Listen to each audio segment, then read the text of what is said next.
Hello, everyone. It's Shane Kanto, your Wasteland Reviewer, and welcome to the Wasteland, my weekly show where I take a deep dive into a particular film. And we're going strong on the John Ford train as we're making our way through the 1920s. And I have my buddy Griff here, who is a resident Western enthusiast himself, coming on to talk about some John Ford. Griff, thank you so much for coming on. Shane, thank you so much for having me. Absolutely. And for all of you out there who've never tuned in to Welcome to the Wasteland before, interesting episode to jump in on. We have three segments. We do our coming attractions for the week of release. This comes out August 4th, this episode. So we have that weekend's coming attractions to talk about. Then we have our feature film, North of Hudson Bay. And then we wrap things up with some recommendations to send you home with. Now, this is the first Friday of August, which August is kind of a dumping ground in many ways for the summer, where it's like studios drop some movies that they're hoping to catch an audience and try out. It's an interesting collection of movies we're going to get this August, but this week we are getting Teenage Mutant Ninja Turtles, Mutant Mayhem from the creators of Mitchell and the Machines, the director, and then Seth Rogen and Evan Goldberg co-writing this. And we're getting a sequel to one of the most anticipated and beloved creature features in recent memory, which is the Meg. We have more monsters, bigger sharks, and even more Jason Statham. And also some random action thriller about a bride running away from her wedding that I don't know why you tried dropping this week. We're going to have to see how everybody does in the shadow of Barbenheimer, who's still killing at the box office. But Griff, what are you most excited to check out? Of those films, definitely The Meg 2, because when I saw the first movie in theaters, I really liked it. And I did watch it again recently with my dad, who's a big Jason Statham fan, and he really enjoyed it too. And I forgot how good it was. So I'm really looking forward to seeing in which direction The Meg 2 is going to go into. Yeah, my mom is also a huge Jason Statham fan, and I don't know if she's seen the Meg or not, but maybe she could go see that. She's been to the movies recently, so she could go see the Meg too. But I remember seeing the Meg and thinking, it's a crazy fun, creature feature. The original one took itself a little bit seriously, but my hope is that they throw that all away and just realize this is absolutely absurd. And the body count is high. The monsters are even bigger. Whatever the hell they're going to have besides giant sharks. And this time they hunt in packs. It looks Yeah. like based off of the trailer. I'm like, how's Jason Statham going to do this? Apparently, mech suits looks like they're adding those in too. I'm just like, wow, they're going all in on this. And this is exactly what they needed to do for this movie. Yeah. Uh, my most anticipated is the Teenage Mutant Ninja Turtles movie because I've always been a fan. I've read some of the comics when I was a kid.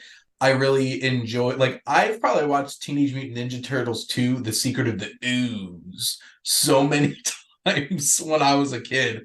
And didn't really get into the newer animated film or the like the Michael Bay produced films, but Right. this one grabs my attention because it looks really cool. It's from the director of Mitchells versus the Machines, and Seth Rogen and Evan Goldberg are writing it, so it's gonna be fun. And crazy enough, they have actual teenagers playing Hmm. the turtles this time instead of having like 30-year-olds voicing teenage turtles. So spoiler alert, I've already gotten to see this. I got to go to an early screening. It definitely hit my expectations. This is such a fun movie and an exciting movie, and hopefully all of you go show it some love because it's definitely worth a watch. But we're here to talk about some John Ford, and we're still in that era of John Ford where most of his films are floating between like 45 minutes to an hour and 15 minutes. These aren't quite like full feature length films like we expect at this time, but getting into 1923, we have North of Hudson Bay and a little bit of backstory. So this is starring Tom Mix and Kathleen Key. This was known as North of the Yukon in the UK, And the prints that are left only leave 40 of the 50 minutes of the actual film. So there's still some pieces missing. And it's been interesting talking about some of these John Ford films from the early 20s because they all seem to be missing pieces of them, which is a shame. But, they used to put film on not exactly the best material to be able to preserve very well. But, hopefully some of these movies they'll find like magically full reels of at some point. But we do our best with what YouTube has for us. But to give a little bit of backstory on the plot here, so as described in a film magazine review, Peter Dane is assassinated at Hudson Bay's trading post. His brother Michael arrives at the post by steamboat. While attempting to retrieve Estelle McDonald's hat from the water, Michael falls in love with her. So we got a love story. We got some murder. It's snowy, all kinds of fun stuff. So, Griff, what were some of your general thoughts on the film? I was definitely taken aback by the cinematography. Mm-hmm. And overall, I thought the story was pretty decent. But like you said, Shane, if I was able to see the completed movie, I probably would have a more different opinion of it Mm-hmm. because without that last 10 minutes, I probably would have seen it in a different way. And actually, I had no idea that John Ford actually made any movies with Tom Mix. So this Mm-hmm. was definitely my first Tom Mix movie. The only exposure I had to Tom Mix before North of the Hudson Bay was that movie that was made about him in the late 80s called Sunset, where Bruce Willis plays him and Mm-hmm. James Garner plays Wyatt Earp, and they team up with each other to solve a murder. And I also heard that Tom Mix was also a pallbearer at Wyatt Earp's funeral. Very interesting. Griff with the deep cuts in terms of some cinema history here. It's very interesting, like looking at him. He starred in 291 films, Wow. and all of them, except for 9 of them, were silent films. So obviously, he was a pretty big star of the silent film era. And yeah, it's the challenging thing with some of these films that I've been highlighting recently on here is like you don't have the whole picture. This one at least had 80% of the film. There's a Yes. couple of them that had like less than a fourth, and you're kind of just like getting the vibe of the filmmaking, which right off the bat, in the early 20s, John Ford was showing that he was well ahead of a Mm, lot of people in terms of how he was constructing film. I think it's interesting having, it's a challenge being able to film in snow and the elements and stuff like that, and how are they able to make this work, and especially way back when most films were shot on sound stages and backlots and stuff like that. mhm.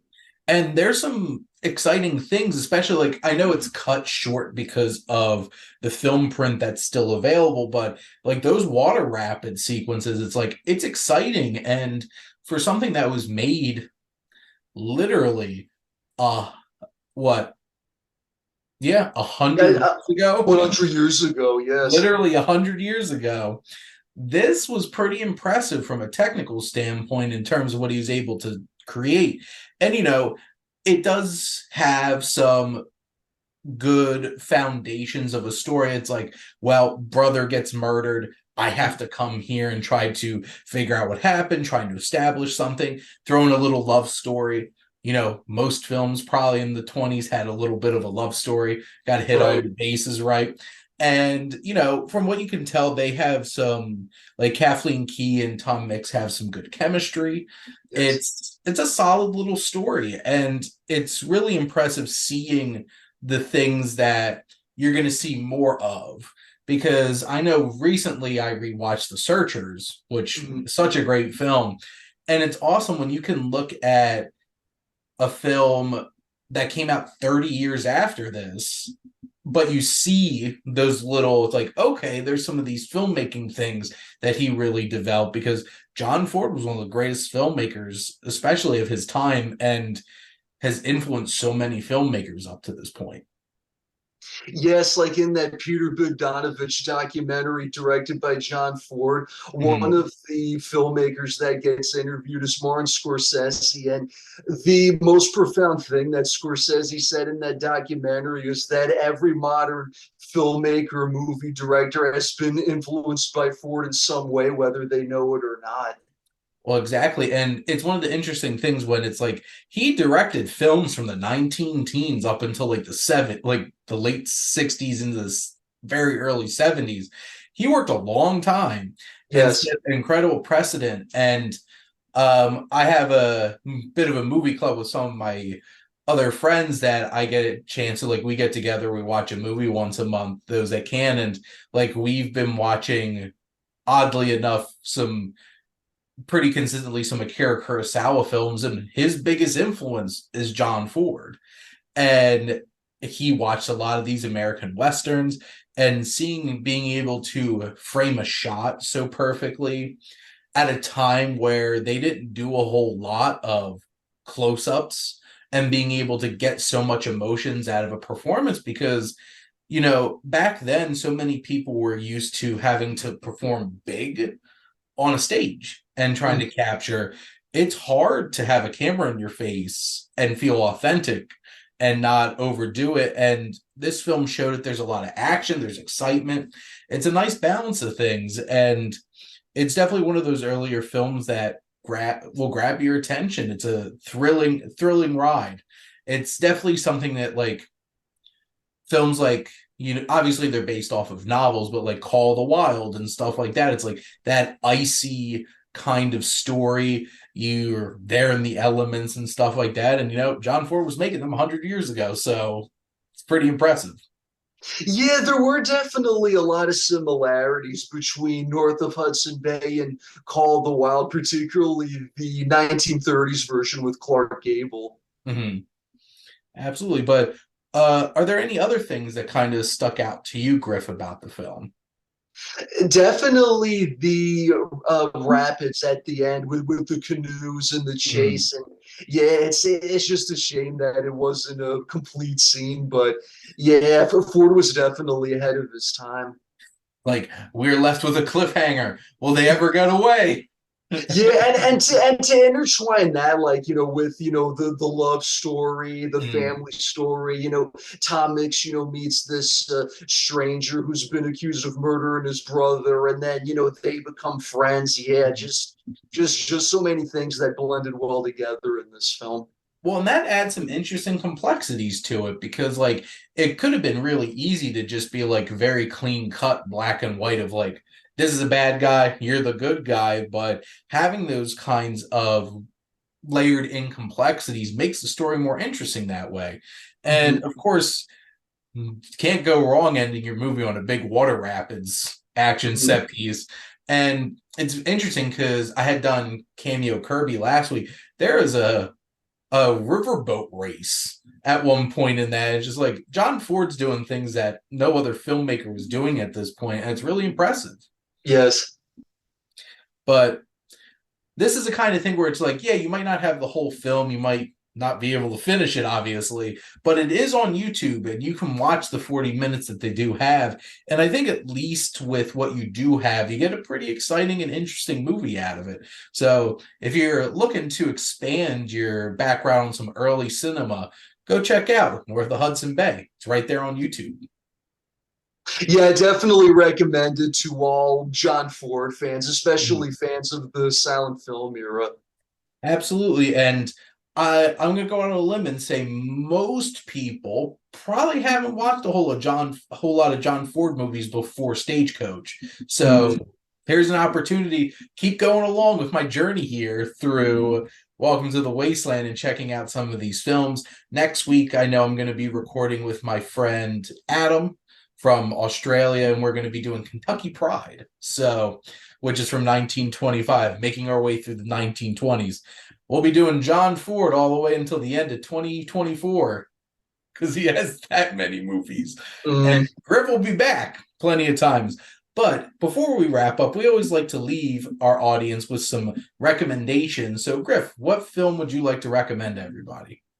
Definitely Oppenheimer. I think it's hands down one of the best movies of the 21st century. Even if you're not interested in Mhm. history and science, those types of subjects, definitely see it just for the acting. It was just amazing, like all these the big stars that were in the movie that I didn't even know were going to be in it. Right. Rami Malek being in it, Mhm. James Remar being in it, even Josh Peck was in it. Yeah, I would Yes. definitely see it again in a hot minute, and it doesn't matter what kind of format. It's regular format, Mhm. 70 millimeter, the IMAX. I'd see it in any formats again in a hot minute, even if it's just on my phone. Christopher Nolan would love that. Here's the thing. I watched Tenet at a drive-in, and it was a makeshift drive-in. It was a screen draped over shipping containers. And you know what? It was still a Nolan film. So Tenet's not my favorite one of his films, but like Mhm. Oppenheimer's definitely up there. Like it floored me because I went to New York City and did the Barbenheimer double feature. And my friends, Robert and Foster, and I went to the Lincoln Square IMAX screen, the biggest IMAX screen that you're going to find in a movie theater. And Nice. it was a towering experience just looking up at this giant screen. And I had like tears in my eyes by the end from just the sheer weight of what this film is because it isn't just about a scientist. It isn't just about, the making of the atomic bomb.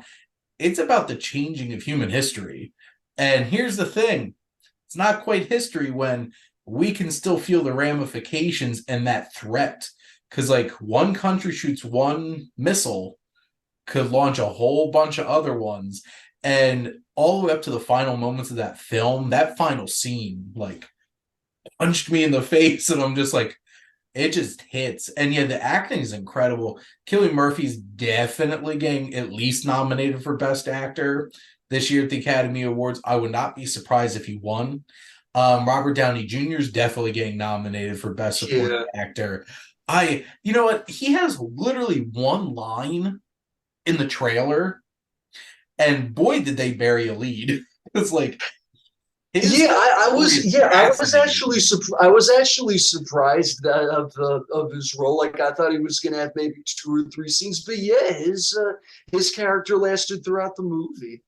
Yeah, and it creates such an interesting dynamic. And the story structure is complex and interesting in the way that it goes full-blown social network and it's kind of being told at a deposition and a confirmation hearing in front of the Senate over the course of the film. And you know, you think it's like, oh, this is just a 3 hour biopic. It's a Nolan film. The second you Mhm. sit in front of it, you feel it. And you're just like, yeah, this isn't just like your normal run of the mill biopic that we're going to watch for 3 hours. And it's pretty impressive. So I feel like Christopher Nolan's been building up to this point in his career for a long time. And he's like, I'm coming for that Oscar. He wants that director statuette coming. Uh, he has some stiff competition though. I am so excited for Killers of the Flower Moon. Me too. I really think come Oscar time, it's going to be the two of those films decking it out for a lot of the awards, and I'm very excited to see how that goes. Now, when it comes to my recommendations, I always like to do a trio of recommendations, a new film, a film off my watch list, and something that I rewatched for my own collection. The new film is I was blown away by this new anime that I just saw over the weekend called The First Slam Dunk. Now, I'm a big sports fan. I'm a big sports movie fan. I did not expect to go into this weekend watching an anime that turned out to be one of the best basketball movies I've ever seen. Basically, Interesting. it's a 2 hour and 4 minute film that's basically a basketball game with some flashbacks and some really impressive character work embedded in the game. And the animation is incredible. And also, I thought the music was going to knock me out of my seat. Like, it was just like that impactful. Just imagine watching a basketball game, except the whole movie has anime music. And that's basically the experience of watching this movie. And it's such an exciting game, too. I'm not a huge basketball fan, but boy, did it make me want to watch some basketball after watching this movie. And I was the only one in the theater, so you all should go see it. Show us some love. Which theater? So right now, from what I can tell, it's playing at AMC Cherry Hill. It's playing at AMC Neshaminy. I think it's for the most part only playing at the 24 AMCs.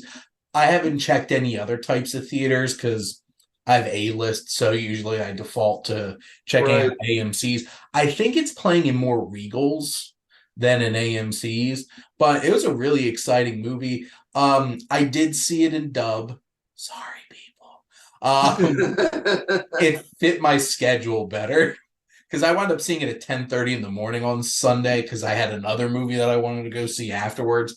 That one wouldn't recommend. But it was an exciting movie, and apparently it's made like $160 million worldwide. So I don't think they're really hurting for the US market, but like people should go see it. It's pretty cool. My watch list film that I watched for my Ronin the Wasteland podcast was Tokyo Story. And I'm a big fan of, well, actually, I just realized all three of my recommendations are Japanese films. Well, look at that. This is a very subdued and subtle Japanese drama to the point where this film came out in the 50s. They didn't even release it in the US until the 70s because the distributors in Japan thought nobody would understand it because it's that Japanese. So, like, you could definitely feel the culture and the family dynamics and everything. It's a basic, simple story of a couple of grandparents who are retired try to visit their adult children, and they don't have time for them. And they wind up spending a bunch of time with their widowed daughter-in-law who was married to their son who died in World War II. Because like this only took place like 9 years after World War II.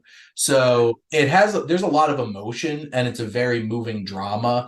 It is methodical. It's not something that's going to be like blowing your socks off and not a whole bunch of yelling and stuff, but it's a really moving story. And I think the most recent edition of this Sight and Sound Top 100 had this at number 3.